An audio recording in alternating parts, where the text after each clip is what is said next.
بسم اللہ الرحمن الرحیم۔ السلام علیکم viewers, welcome to my channel Anaya Cheema voice. بنی اسرائیل میں ایک عورت تھی جو بہت بد کردار تھی۔ اللہ نے اس کو حسن و جمال خوب دیا تھا اور وہ بدکار بھی انتہا درجہ کی تھی۔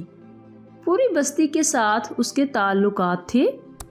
وہ اتنی مالدار ہو گئی کہ اس نے اپنے لیے بڑا محل بنا لیا تھا اور ایک تخت بنوایا، اور وہ بن سنور کر ملکہ کی طرح تخت پر بیٹھتی تھی، اور اس کے ساتھ غلط تعلق رکھنے والے پورے شہر کے امراء تھے۔ اس کی زندگی ایسے ہی گزر رہی تھی۔ ایک مرتبہ کیا ہوا کہ وہ اپنے گھر کا دروازہ کھول کر تخت پر بیٹھی تھی کہ قریب کسی اور بستی کا نوجوان تھا جو نیک تھا، عبادت گزار تھا۔ وہ ادھر سے گزرا اور گزرتے ہوئے اچانک جو اس کی نظر اٹھی تو اس عورت پر جا پڑی، اور اس عورت کی ایسی تصویر اس کے دل میں چھپی کہ وہ آگے تو چلا گیا مگر اس کا دھیان ادھر ہی بھٹک گیا۔ پھر وہ مراقبہ میں، ذکر میں، تسبیحات میں، تلاوت میں جب بیٹھتا تو اس کا دل ہی نہیں لگتا تھا۔ اس نے روزے بھی رکھے لیکن خیال نہ نکلا۔ اس نے اپنے آپ کو تکلیف بھی پہنچائی، کئی دن اپنے آپ کو بھوکا پیاسا بھی رکھا مگر اس کے دل سے خیال نہ نکلا۔ حتیٰ کہ ایک دن اس نے سوچا کہ جب اس خیال سے میری جان چھوٹتی ہی نہیں تو میں جاتا ہوں۔ چنانچہ اس کے پاس جو تھوڑا بہت سامان تھا وہ اس نے بیچا، اور اس نے اتنے پیسے تیار کیے جتنے سے وہ بدکار عورت اپنے پاس آنے کی اجازت دیتی تھی۔ وہ اس عورت کے پاس آیا اور اس کو پیسے دے کر اس کے پاس چارپائی پر بیٹھ گیا، بات چیت کرنے لگا۔ اچانک بات چیت کے دوران اس کے دل میں یہ خیال آیا کہ میں نے نیکوکاری کے اتنے سال گزارے ہیں، آج میرے اللہ مجھے اس غیر محرم کے ساتھ بیٹھے ہوئے بھی دیکھ رہے ہوں گے۔ بس یہ خیال دل میں آیا تو اللہ کا ڈر دل پر غالب آ گیا اور نوجوان نے کانپنا شروع کر دیا۔ عورت اس سے پوچھتی ہے، تم کانپ کیوں رہے ہو؟ تمہارا چہرہ کیوں پیلا ہو گیا ہے؟ اس نے کہا کہ بس میری طبیعت ٹھیک نہیں۔ اس نے کہا کہ پھر تم جس مقصد کے لیے آئے ہو وہ مقصد پورا کرو اور جاؤ۔ اس نے کہا نہیں۔ وہ بڑی حیران ہوئی کہ آج تک میں نے اپنی زندگی میں کوئی ایسا مرد نہیں دیکھا جو میرے قریب اس طرح چارپائی پر آ کر بیٹھے اور پھر برائی کیے بغیر چلا جائے۔ یہ نوجوان کیسا ہے؟ مگر نوجوان نے کہا، اچھا میں جاتا ہوں۔ اس نے کہا کہ تم کون ہو؟ کیا ہو؟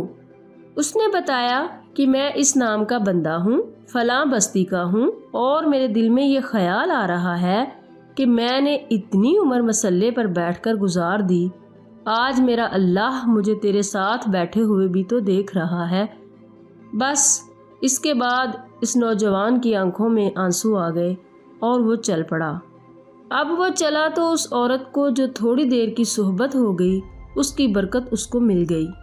چنانچہ عورت کے دل میں خیال آیا کہ یہ کموارا نوجوان اتنا اللہ سے ڈرتا ہے جبکہ اس نے گناہ بھی نہیں کیا، اور میں تو سارا دن اور ساری رات گناہوں کا مرتکب ہونے والی ہوں، میں تو خدا سے ڈرتی ہی نہیں۔ اس کے دل میں شرمندگی پیدا ہوئی، ندامت ہونے لگی کہ کروں تو کیا کروں۔ دل میں خیال آیا کہ اچھا چلتی ہوں اور حضرت موسیٰ علیہ السلام سے پوچھتی ہوں کہ کیا میرے لیے بھی توبہ کی کوئی صورت بنتی ہے۔ وہ اپنے گھر سے نکل کھڑی ہوئی۔ اب اس کو بستی کا ایک بندہ پہچانتا تھا، وہ ایسی نامی گرامی چیز تھی۔ وہ چلی اور جا کر حضرت موسیٰ علیہ السلام کو جو دیکھا تو وہ اس وقت بنی اسرائیل کے لوگوں کو نصیحت فرما رہے تھے۔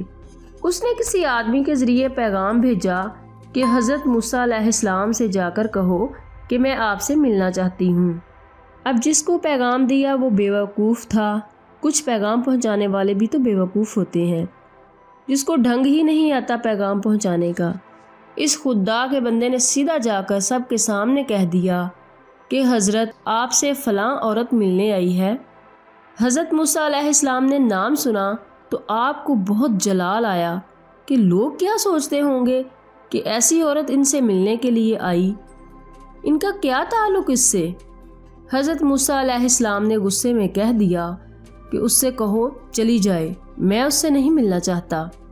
اس بے وقوف نے آ کر کہا کہ میں نے بات کہی تو حضرت موسیٰ علیہ السلام بڑے ناراض ہوئے، وہ تو بڑے خفا ہوئے تم سے۔ وہ ڈر گئی، اس نے کہا کہ میری بدکاریاں ایسی ہیں کہ اللہ مجھ سے پہلے ناراض تھا اور اب اللہ کا نبی بھی مجھ سے بات نہیں کرنا چاہتا، میرے لیے تو اب اس دنیا میں ٹھکانہ کوئی نہیں۔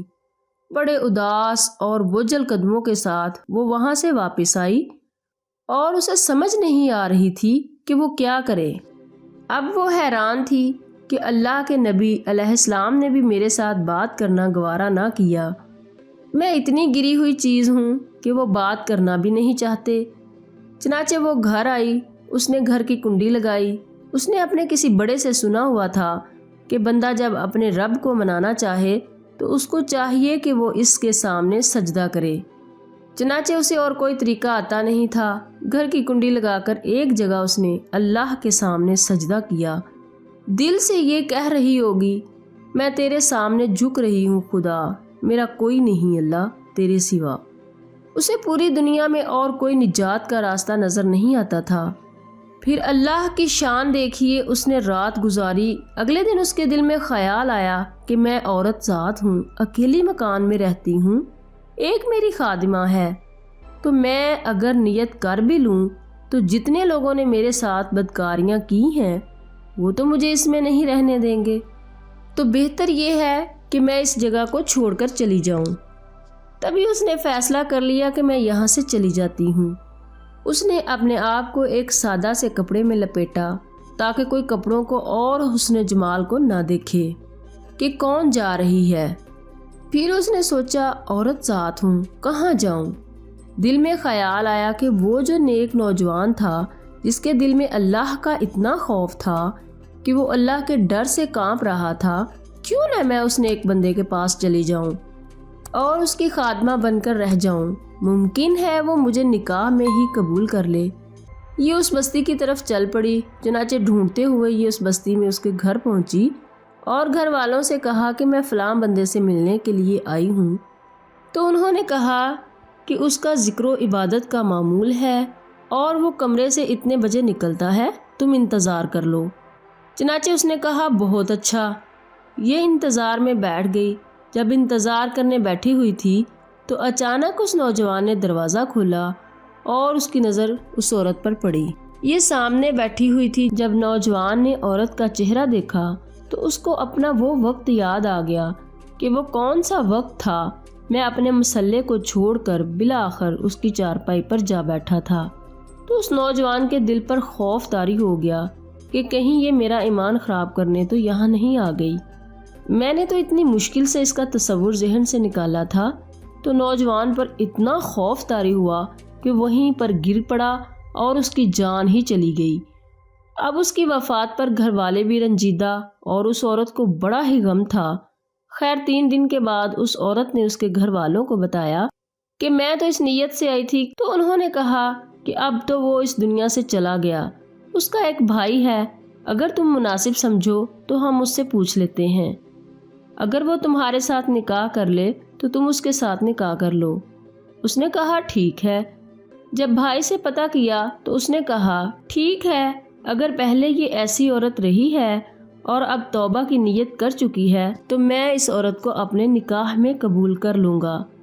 چنانچہ اس عورت کا اس کے بھائی کے ساتھ نکاح ہوا اور اس عورت کو اللہ تعالیٰ نے 7 بیٹے عطا فرمائے اور وہ 7 بیٹے بنی اسرائیل کے اولیاء میں سے گزرے۔ ایسی بدکار عورت بھی اگر توبہ کرتی ہے تو اللہ تعالیٰ اسے 7 ولیوں کی ماں بنا دیتے ہیں۔ بے شک وہ مولا کتنا کریم ہے۔ تو ویورز، اگر آپ کو میری یہ ویڈیو پسند آئے تو اسے لائک اور شیئر ضرور کیجیے گا اور میرے چینل کو سبسکرائب کرنا مت بھولیں۔ ساتھ لگے بیل کے بٹن کو پریس کر لیں تاکہ میری ہر نئی آنے والی ویڈیو کا نوٹیفیکیشن آپ تک پہنچتا رہے۔ ویورز، اپنا خیال رکھیے گا، نیا چیمہ کو دعاؤں میں یاد رکھنا۔ اللہ حافظ۔